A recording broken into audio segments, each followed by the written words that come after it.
Apa nggak bangsat undang-undang itu? Ya, bikin petisi bahwa undang-undang itu salah arah. Hanya fasisme yang mampu untuk mengendalikan pikiran seluruh bangsa ini. Itu undang-undang fasistis. Jadi kalau kita diamkan itu, artinya kita masuk di dalam jebakan psikologi yang paling buruk dari manusia, yaitu takluk. Lawan aja kan. 1 ditangkap oke, 2 ditangkap, 3 ditangkap. Kalau 1000 ditangkap, hakimnya bingung bagaimana memproses itu. Mesti ada perlawanan kan. Pembusukan istana itu akan berlangsung karena kekonyolan kebijakan mereka sendiri.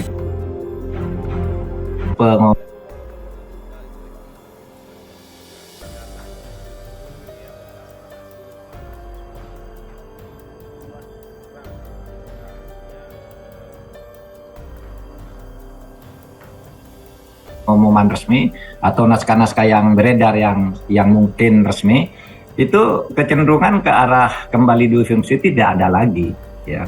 Saya dilihat isinya, saya sudah baca semua isinya tidak ada, malah penguatan terhadap konsep yang sudah lama ada. Pertama begini, konsep itu panglima itu dibawa langsung presiden, itu sejak dulu ya begitu. Yang kedua, Menteri Pertahanan adalah pemegang kewenangan strategi dan penyediaan alutsista dan semacamnya gitu, yang sifatnya administratif, logistik gitu, diatur oleh atau dikoordinir oleh Menteri Pertahanan itu lama. Kemudian sekarang penegasan bahwa TNI anggota TNI yang aktif di jabatan sipil itu harus mengundurkan diri atau minta pensiun, kecuali di dalam 16 yang sudah disebutkan, karena memang ada permintaan atau ada irisan tugas-tugas ke pertahanan gitu. Nah dari situ menurut saya tidak ada yang kembali ke dui fungsi. Pasal 47 ya yang menambah dari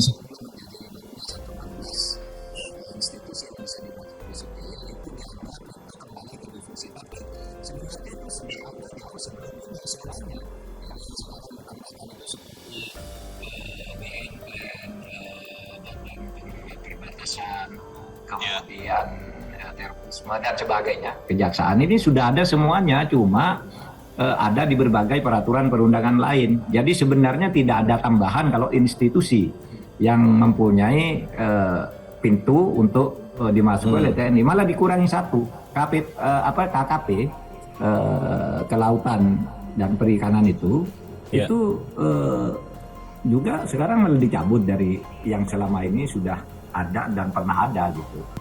Kali ini saya mau bicara tentang akhir dari kekisruhan, akhir dari kontroversi yang terkait dengan revisi Undang-Undang TNI yang saya kira dalam seminggu ini menjadi isu yang paling kontroversial, paling banyak disorot, terutama oleh kalangan-kalangan aktivis, kemudian pro-demokrasi, kalangan akademisi, dan juga kalangan-kalangan kampus yang dikhawatirkan dengan adanya revisi Undang-Undang TNI ini justru akan mengembalikan kehidupan politik kita seperti zaman Orde Baru, atau ada istilah lain yang disebut dengan dui fungsi ABRI atau dui fungsi TNI.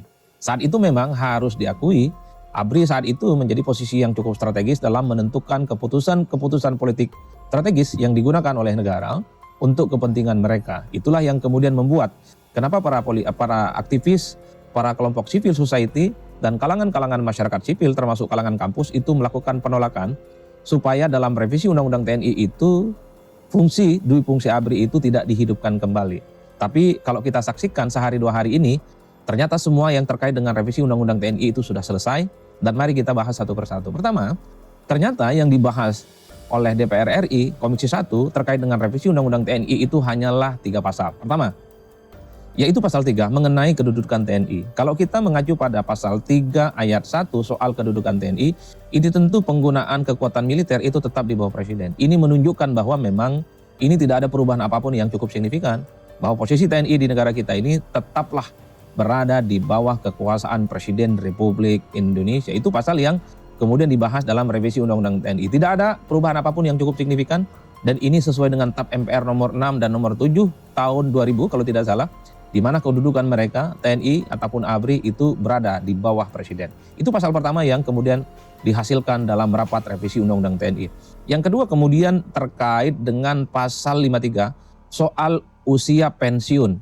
Jadi usia pensiun yang kemudian dibahas di Komisi 1 DPR RI itu di kisaran antara 55 hingga 62 tahun.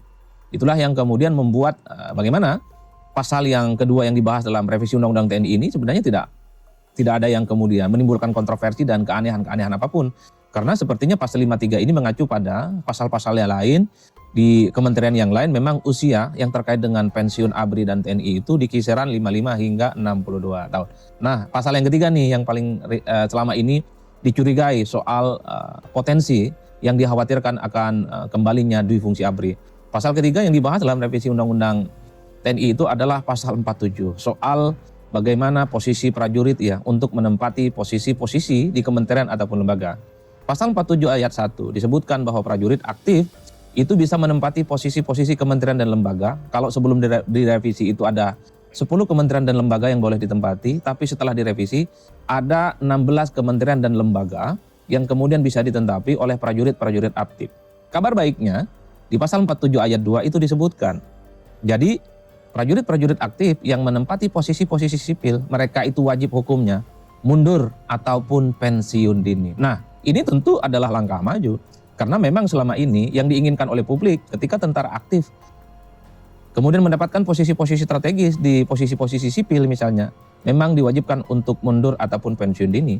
Jadi ketika kita mendengarkan pernyataan dari pimpinan-pimpinan DPR, di mana dalam pasal 47 ayat 2, di mana ketika prajurit aktif, tentara aktif menempati posisi sipil, maka memang diwajibkan untuk mundur ataupun pensiun dini. Saya kira ini adalah satu langkah yang kemudian menjadi sesuatu hal yang maju, sehingga kekhawatiran-kekhawatiran yang selama ini dimunculkan oleh kalangan-kalangan aktivis, alhamdulillah sudah mulai terjawab. Artinya apa?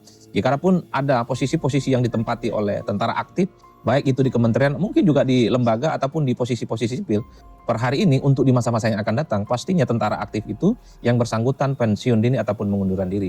Itulah yang saya sebut sebagai poin pertama, bahwa semuanya sudah clear, semua sudah transparan, bahwa sebenarnya revisi yang terkait dengan Undang-Undang TNI hanya membahas 3 pasal.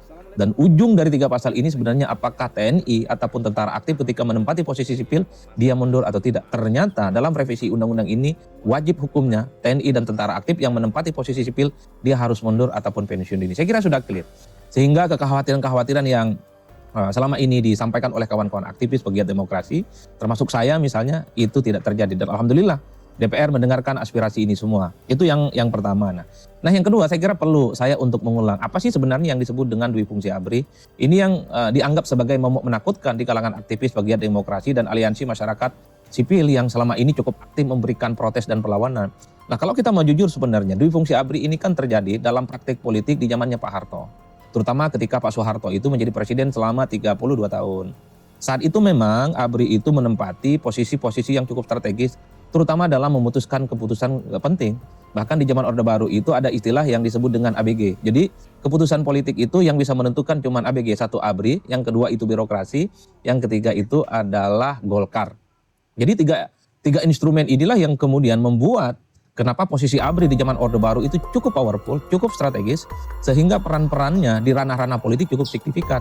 Inilah yang dikhawatirkan oleh kalangan aktivis.